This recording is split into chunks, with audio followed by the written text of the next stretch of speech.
పిఠాపురం మా మాజీ MLA, Telugu Desam party మాజీ ఎమ్మెల్యే, ఇప్పుడు తెలుగుదేశం పార్టీ ఇన్ఛార్జ్ వర్మ గారు, ఆయన పోయిన ఎన్నికల్లో పవన్ కళ్యాణ్కి సీట్ని త్యాగం చేసి పవన్ కళ్యాణ్ గెలుపుకు చాలా చాలా చాలా సహకరించాడు.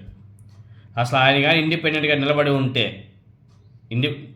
ఉంటే పవన్ కళ్యాణ్ అనే వ్యక్తి గెలిచేవాడా? ఆయన సహాయం వల్లనే కదా, ఆయన హెల్పింగ్ వల్లనే కదా వీళ్ళు గెలిచారు. మరి ఆయన్ని మర్చిపోతే ఎట్లా? అటు జనసేన పార్టీ మర్చిపోయింది, ఇటు తెలుగుదేశం పార్టీ కూడా మర్చిపోయింది. అధికారం చేపట్టి 10 నెలలు అవుతుంది. ఆయనకి పాపం కార్పొరేషన్ పదవులు ఇవ్వలేదు, ఎమ్మెల్సీ చేసి మంత్రి పదవి ఇస్తానని చెప్పారు, ఎమ్మెల్సీ పోయింది, ఇంకేమి ఇస్తారు? ఇంకా ఎలక్షన్ ముందు ఏమైనా ఇస్తారా? ఇది మంచిది కాదు కదా. ఎందుకంటే పార్టీ కోసం కష్టపడ్డటువంటి వ్యక్తి తెలుగుదేశం పార్టీ జెండా పట్టుకొని మోసి పాప ఆ నియోజకవర్గంలోనే, అసలు ఆ నియోజకవర్గాన్ని అంటి పెట్టుకున్నాడు ఆయన. వర్మ అంటే పిఠాపురం అంటే వర్మ అన్నట్టుగా ఆ నియోజకవర్గాన్ని ఆ విధంగా తయారు చేసి పెట్టుకున్నాడు. అటువంటి నియోజకవర్గంలో సడన్గా పవన్ కళ్యాణ్ ఎంట్రీ తర్వాత వర్మ గారిని మర్చిపోవడం ఫటాఫట జరిగిపోయాయి. ఇప్పుడు జనసేన వాళ్ళు పిఠాపురం నియోజకవర్గం పవన్ కళ్యాణ్ అడ్డా అనేసి వాళ్ళు మాట్లాడుతున్నారు. మరి పిఠాపురం పవన్ కళ్యాణ్ అడ్డా అయితే వర్మ గారి పరిస్థితి ఏమిటి? ఎందుకంటే వీళ్ళంతా కూడా అలయన్స్లోనే ఉండరు. సరే పోనీ పవన్ కళ్యాణ్ అడ్డా అయితే ఆయనకి ఏదో ఒక ఎమ్మెల్సీనో లేకపోతే ఏదో ఒక నామినేటెడ్ పదవిని ఇవ్వచ్చు కదా, ఎందుకు ఇవ్వడం లేదు? ఆయన బాధపడుతున్నాడు, ఎవరికో ఎమ్మెల్సీ పదవులు ఇస్తున్నారు, నాకెందుకు ఇవ్వడం లేదని చెప్పేసి ఆయన బాధపడుతున్నాడు. ఆయనతో పాటు తన కేడర్ కూడా చాలా బాధపడుతున్నారు.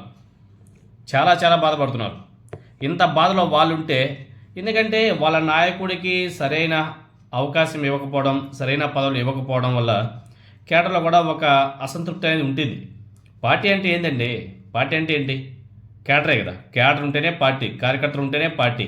అది ఏ పార్టీ అయినా సరే, తెలుగుదేశం పార్టీ అయినా, జనసేన అయినా, వైఎస్ఆర్ కాంగ్రెస్ పార్టీ అయినా, కాంగ్రెస్ అయినా, బీజేపీ అయినా, ఏ పార్టీ అయినా సరే ఉంది అంటే దానికి బ్యాక్ బోన్ మెయిన్ కార్యకర్తలే.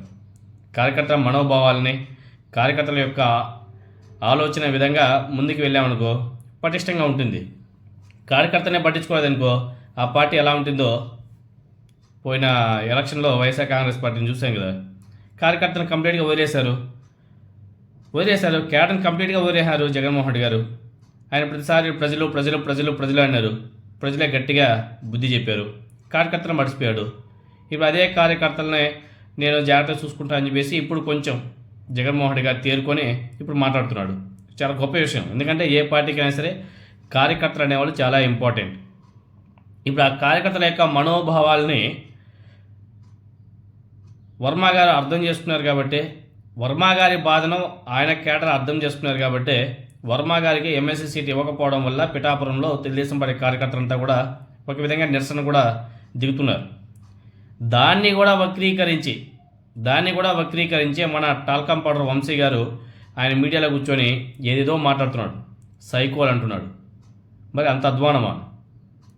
ఒక లీడర్ కోసం నిలబడే కార్యకర్తలు సైకోలా చెప్పు వంశీ గారు. ఆయన ఏం మాట్లాడుతున్నాడు వినండి ఒకసారి. అయితే ఇప్పుడే నేను ఒక వీడియో చూశాను పిఠాపురానికి సంబంధించింది. అది బాధ కలిగించేటువంటి వీడియో.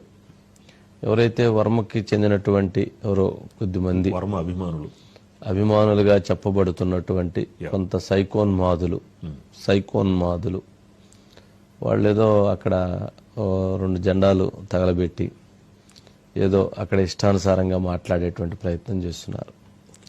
పార్టీని మొత్తం వాళ్లే మోసినట్టుగా, పార్టీ మొత్తాన్ని వాళ్లే నడిపినట్టుగా, వాళ్ళ వలనే ప్రభుత్వం వచ్చినట్టుగా, వాళ్ళ వలనే చంద్రబాబు నాయుడు గారు ముఖ్యమంత్రి అయినట్టుగా, వాళ్ళ వలనే లోకేష్ గారు మంత్రి అయినట్టుగా, వాళ్ళ వలనే పవన్ కళ్యాణ్ గారు ఉప ముఖ్యమంత్రి అయినట్టుగా, గెలిచినట్టుగా వాళ్ళ యొక్క భావాలు, వాళ్ళ యొక్క భావజాలాలు కనపడుతున్నాయి.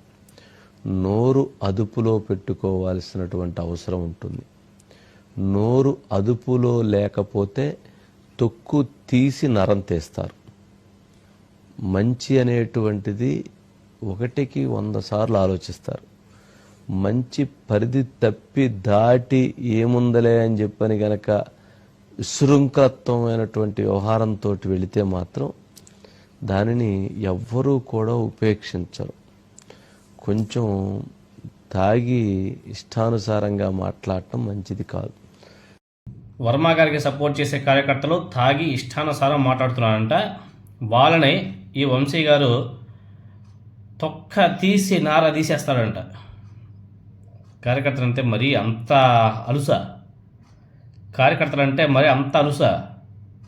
ఆ కార్యకర్తల విలువ ఏంటో ఒకసారి నారా చంద్రబాబు నాయుడు గారిని, ఒకసారి నారా లోకేష్ నాయుడు గారిని అడిగితే చెప్తారు వంశీ గారు. మీ పవన్ కళ్యాణ్ అడిగినా చెప్తారు కార్యకర్తల విలువ ఏంటో. అంత తక్కువ చేసే మాట్లాడవలసినటువంటి అవసరం ఏమైనా ఉందా అక్కడ?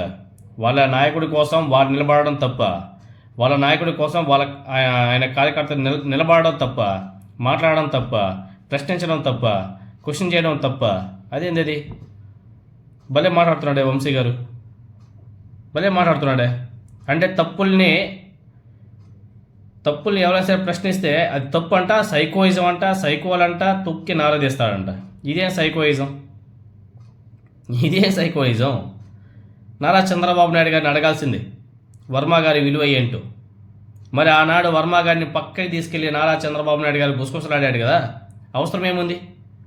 వర్మ గారు అవసరం లేదు, ఆయన కేడర్తో అవసరం లేదనుకుంటే ఆయన పక్కకి తీసుకెళ్ళి మాట్లాడాల్సిన అవసరం ఏముంది? అయ్యా వర్మ, నీకు ఇష్టం కాబట్టి ఉండు, లేకపోతే దబ్బే, మేము చూసుకుంటామని చెప్పేసి ఆ రోజు చెప్పునొచ్చు కదా. అంటే ఆ రోజు గెలుపు కోసం దగ్గర చేర్చుకున్నారు.